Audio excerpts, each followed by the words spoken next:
Hello again from my front porch. Today I'd like to chat about self-sacrifice. Thinking of the greater good, if you will. And I know it's a topic that we all think about. It's a really noble sounding thing. It's a really good topic for us to be talking about for somebody else. But there was a really, just such a beautiful example that was presented recently in the Super Bowl, of all places. Now you'd think, you talk about competitive athletic sports and you've got all of these guys out there making millions of dollars, multi-millions of dollars, running around, and all of them trying to make their name and be a star, be the standout. Those competing egos can create issues. I think about like a whole different sport, but I think about the Chicago Bulls. How at one time they were the team that dominated. And it wasn't just because of Michael Jordan, but of course he was a big part of it. But there were several individuals on that team that were just outstanding, and they continued to draw in outstanding talent. But unfortunately, it eventually got to a point after Jordan was gone and some others had shuffled around. It got to a point where there was so much ego on the basketball court that whoever they hired to be the coaching staff, including a former Iowa State basketball coach who had been really good, had absolutely been phenomenal. Fred Hoiberg, on the court as a player, but also as a coach, but they wouldn't listen to him because the egos of the players, they all wanted to do their thing. And so, that can be a problem. Well, then there was this guy named Jerik McKinnon, who's also nicknamed Jet because of how fast he can run. And he demonstrated that in the Super Bowl, that he was given opportunity. Patrick Mahomes threw him the ball, and he caught it, and he went running, and he had it wide open all the way to the end zone. And yet, just a yard or two shy of the end zone, he suddenly dropped to the ground and slid to a stop. Now this is in the final, literally seconds of the game, and the Chiefs could have absolutely won it right there. Could have absolutely just boom, put this thing away. However, if they would have done so, if he would have ran into the end zone, as you would expect he would do, and then they kicked the extra point, cool.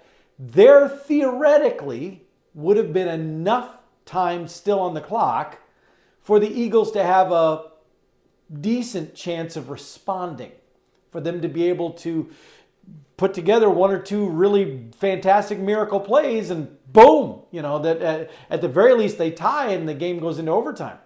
And so all of this is being weighed by the coaches in the sidelines, by the players in the field. And apparently they have something they call church mode. And church mode was, okay, we're just going to control it. Everything's going to calm down. We're going to just, we're going to kneel, take a knee. And so the strategy was, we're going to get down there and we are going to hold the ball for as long as we can, and we are going to get it right down to the very end, and we will either then blast it through and get the touchdown then, or we will do a field goal, and either way we will get the points, but we will not leave enough time on the clock to give the Eagles a chance to respond. That was the strategy. Well, the only way, the strategy sounds good. Okay, we're going to control the clock, we're going to run the clock, and we're going to really just drag it down. We're going to make that work for us. And now, of course, they still have to score. That's still the chance that it has to be done there. Otherwise, it's going into overtime anyway, because it was already tied at that point. Anyway, the only way this works is if Jet runs the ball down and doesn't make a touchdown. Now, think about this for a minute. You have a 30-year-old player, and he's the receiver. He gets the ball. He takes off running, and there is the end zone. He's in the Super Bowl, and he's running this ball towards the end zone, and there is literally no one there to stop him. There is no reason at all for him to not cross that line and be able to brag for the rest of his life that he scored a touchdown in a Super Bowl. That's like a dream of a football player, to be able to do that, be able to brag to his children about that, his grandchildren, the Al Bundy thing, except at the Super Bowl, And the only way, though, that the strategy the team wants to do is if he resists the urge to do what any of us would want to do. And he does. He runs, boom, goes jetting down the field, and a yard or two shy of that end zone, he suddenly slides to a stop. So he is on the ground and stopped. And at that point, the rest of the strategic magic happens. And as we all know, the Chiefs wind up kicking a field goal, and that 3 points puts them over the top, and there's only 8 seconds left on the clock when the Eagles get the ball back, and it's just not enough time for them to do anything with it, and they're not able to even get within field goal range. And so that's it. That was the Super Bowl. That was the win. But again, that win. Now, theoretically, could the Chiefs have scored the touchdown and still won the game? Well, yeah, but it becomes a bit more difficult because it leaves the Eagles time that they could try to do something, and then the pressure's really on the Chiefs defense to try to hold them and all that kind of stuff. Whereas in this situation, if Jet doesn't go across the end zone, doesn't cross the end zone, make a touchdown, the Chiefs still own the ball and they run the clock, and that's what they wanted.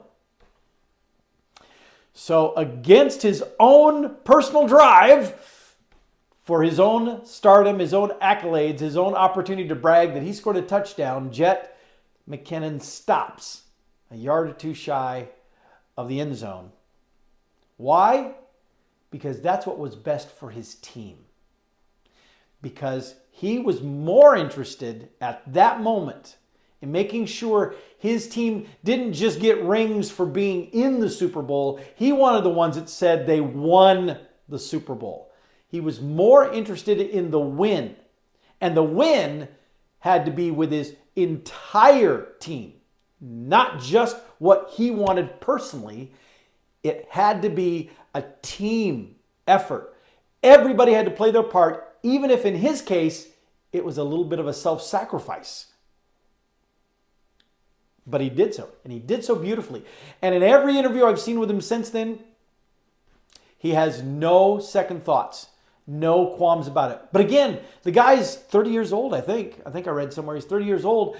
Who knows? Maybe next year the Chiefs will be right back there and he'll get another opportunity. But the odds are against that. The odds are, at 30 years old, that's actually kind of old to be playing pro football. He doesn't have a whole lot of time left to be playing pro ball. And even if he does, there's no guarantee he's ever going to be in that situation again to be the receiver, to make a touchdown in a Super Bowl. So that may have been his one shot at being able to do that, and he sacrificed it for the greater good of the team.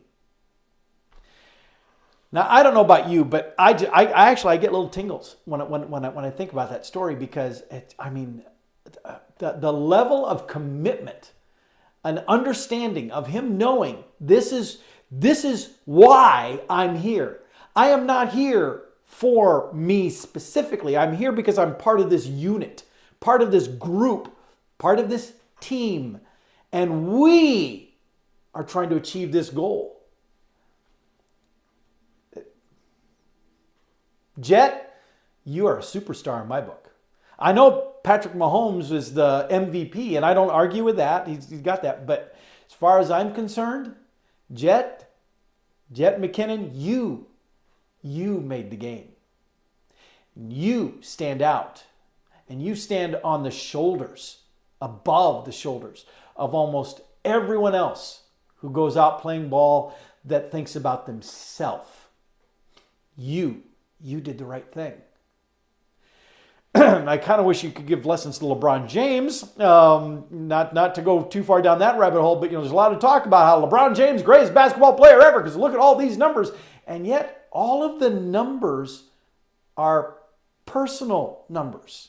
How LeBron has, he has a scoring record. Yeah, great. He's shot lots of baskets. He's missed a lot of them too, but he's shot lots of baskets. He's turned over a lot too, but he's shot lots of baskets because he's a ball hog, because he was so focused on getting that scoring record. And you say, well, no, that's not it. That's not at all. Really? Because even in his pursuit of the scoring record, his team has a losing record. Now, how does that happen? Well, because LeBron can't carry the whole team, Paul. You can't expect him to win the game by himself. No, I don't. What I also don't expect is for him to be always hogging the ball so that he can score points to up his number. The team as a whole needed to be contributing, and LeBron needed to know when to step back. But he clearly did not do that, except now once he got the scoring record, 3 games in a row now he's sat out, because now he has this ankle injury that may cause him to be out for the entire rest of the season. It's amazing because he didn't seem to have any trouble playing in that game where he scored his points, nor did he seem to have any trouble walking around when we all saw him at the Super Bowl. But you see, again, that's an example of where you have someone who has a mastery or a skill of the technical aspect, but was so focused on achieving what was the goal for himself that, here's a guy that you have on your team, a guy who is now the leading scorer of all time, scored more points than any other player, and yet your team probably isn't even going to make the playoffs. What? This makes no sense. The whole team should be strong and he should be the crown jewel. Instead, it's flipped the other way around because he has made it about himself. Jet McKinnon, on the other hand, he did not. He had the opportunity to make it about himself, to just blow off what everyone said. And, I don't care. I may get in trouble, but I'm going to score the Super Bowl. I'm going to go down as the guy who scored the touchdown in the Super Bowl. And it might be the one that wins the game, and that'll go down in history. But he sacrificed all of that because that was not the strategy that the team was going to use. Man, again, if I had a hat, I'd say hats off to you, Jet McKinnon. You are, as I said, a superstar in my book. I think you are phenomenal, and I hope to see a lot more out of you. I know you're 30, but I hope you're around for a long time because you are the kind of quality player that I like to cheer for. And maybe he's a little bit of an inspiration for the rest of us to consider too. Just saying. And with that, I'll see y'all next time from my front porch.